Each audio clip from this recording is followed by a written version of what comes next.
maski nalapsan siya kay wala lagi siya ga-expect nga tunghaon siya karon unya gipalit man ni siya og himnal sa mo natong gidawat ra gyapon niya ang maong kuan naka-assign. So nagtupis lang gyud na siya dihang dapitan. Nice.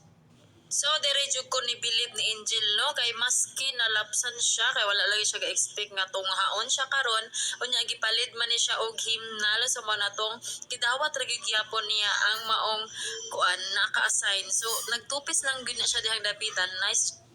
So, dire jud ko ni believe ni Angel, no? Kay maski nalapsan siya, kay wala lagi siya ga-expect nga tunghaon siya karon unya gipalit man ni siya og himnal sa mo natong gidawat ra gyapon niya ang maong kuan naka-assign. So, nagtupis lang gyud na siya dihang dapitan. Nice.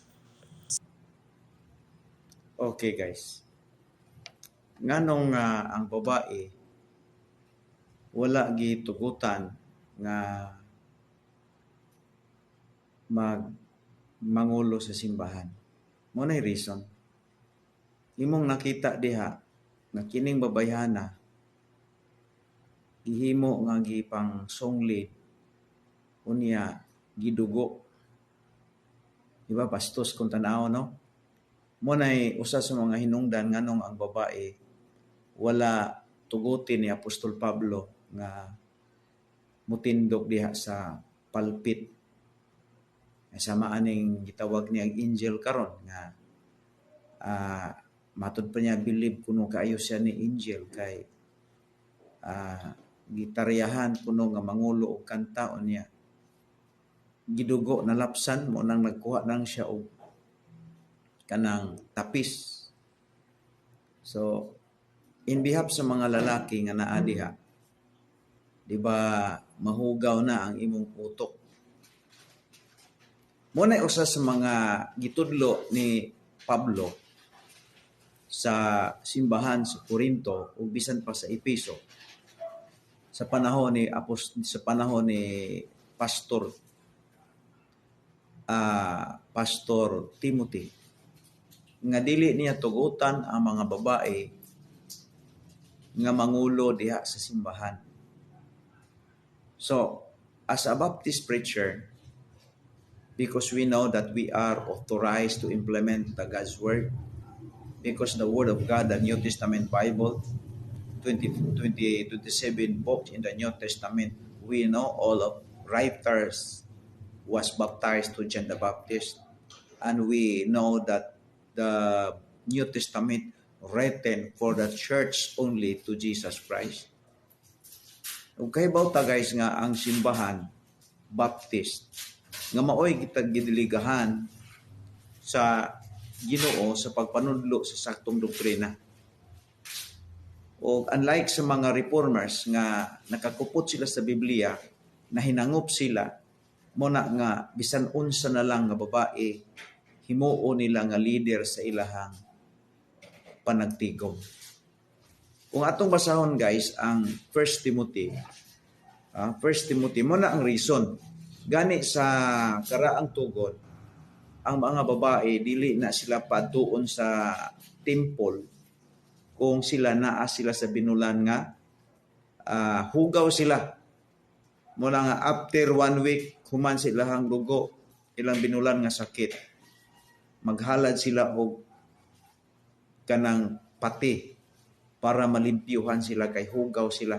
Pero diri guys, tanaw na to ngano man gyud nga si Apostol Pablo nagdili man sa mga panahon sa church age, wa man niya gina-allowed ang babae nga mangulo, wala dili gani niya tugutan ang babae nga mutindog diha sa pulpit aron sa pag-lead. Because kung imo tan-awon guys, mao ni ang problema diha. Para sa ana ning babae ron atong nakita diha nga gilid siya nya wa di sa kabalong gidugo siya so naaplan sa iyang dugo. So katong mga lalaki nga nag-appeal dito sa panagtigom. Usa ka kato sa imong tan-aw guys. Sa imong tan-aw ka tarong pa kag utok hunahuna tong mga lakiha.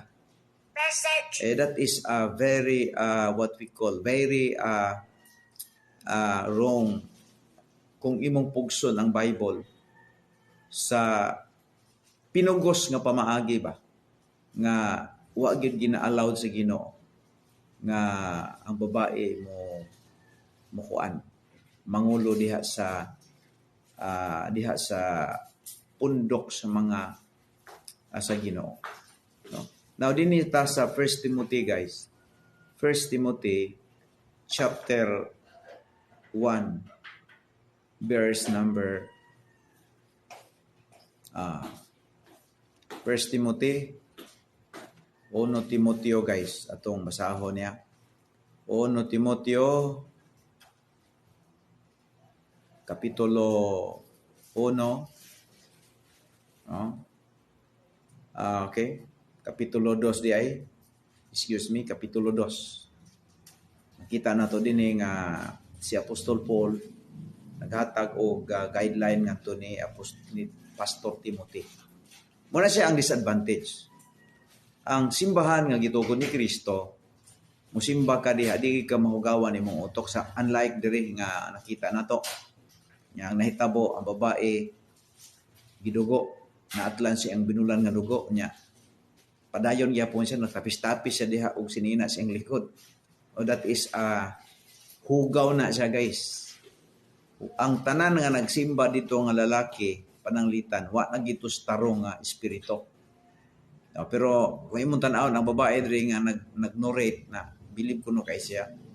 But sa Bible says mo na ang gidili sa Bible. Ingon ang Bible.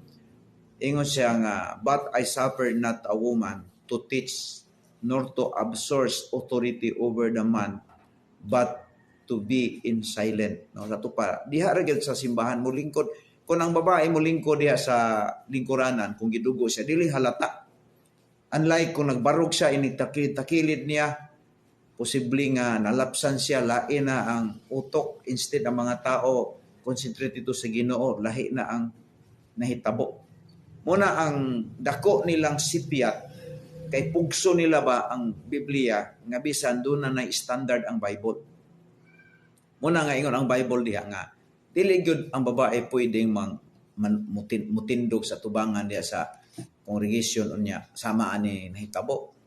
So dili maayo. Yung dili maayo ang resulta because nakahatag lang ni og stumble sa mga manambungay og simba.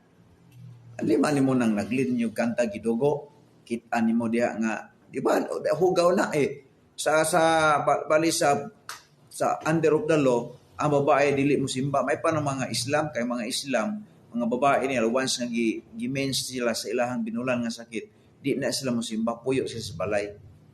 Di sila mato sa ilahang moski. Unlike diri sa mga reformers nga mo pa no ipatindogon diya, so sa nahitabo ani. Di ba lain? Lain gid guys kay ang Bible man gud guys mo tudlo mo gunang sakto. Okay, verse 13, for Adam was first formed, and the Adam was not deceived, but the woman's being deceived was in the transgression. So, klaro na nga tungod sa babae, nakasala ang tibuok kabuhatan. Muna nga, diri, taway sa Baptist, no? Sa Baptist nga grupo, not allowed ginamo ang mga babae nga, mutindog, mangulo, ngano man na, because pag-amping nga dili mahugawan ang animba, o dili po maulawan ang babae nga nade sa tubangan. Di ba? That's all. Kung mo tan-on guys, ang Biblia, kung sundon lang ginato ang Bible, di ka madaot. Pero kung supako nimo ang Bible, daghang madaot ani, daghang madaot. Una, ang mga tao nga mutambong sa tigo, ang ilang utok diha lain na. Ang katupong babae diha nga nagtindog sa tubangan na ulawan siya. So that's why nga amping ta kasagaran naghimo ani mga Pentecostal, mga Alliance, suban pa mga denomination nga nagawa sa Catholic, sila ang number one nga mo implementar sa sayop nga mga practices nga gibawal sa Biblia. Okay, sumara sa guys atong lesson o hinaot nga nakuha nato sa pinakamubo lang according sa video nga atong nakita diha nga unsay nahitabo sa babae diha. So diha lang tataman guys o ato lang gibuhatan og reaction nganong ang Biblia nagdili gud sa babae nga mutindog sa tubangan, mangulo sa mga lalaki tungod ni ana nga reason. So salamat kay Baptista o kabaluta sa tukma nga pamaagi sumala sa Biblia nga atong giila nga maoy final authority sa ato ang pagkinabuhi karon guys. Inyong ubos nga alagad way lain maayong adlaw ug tugad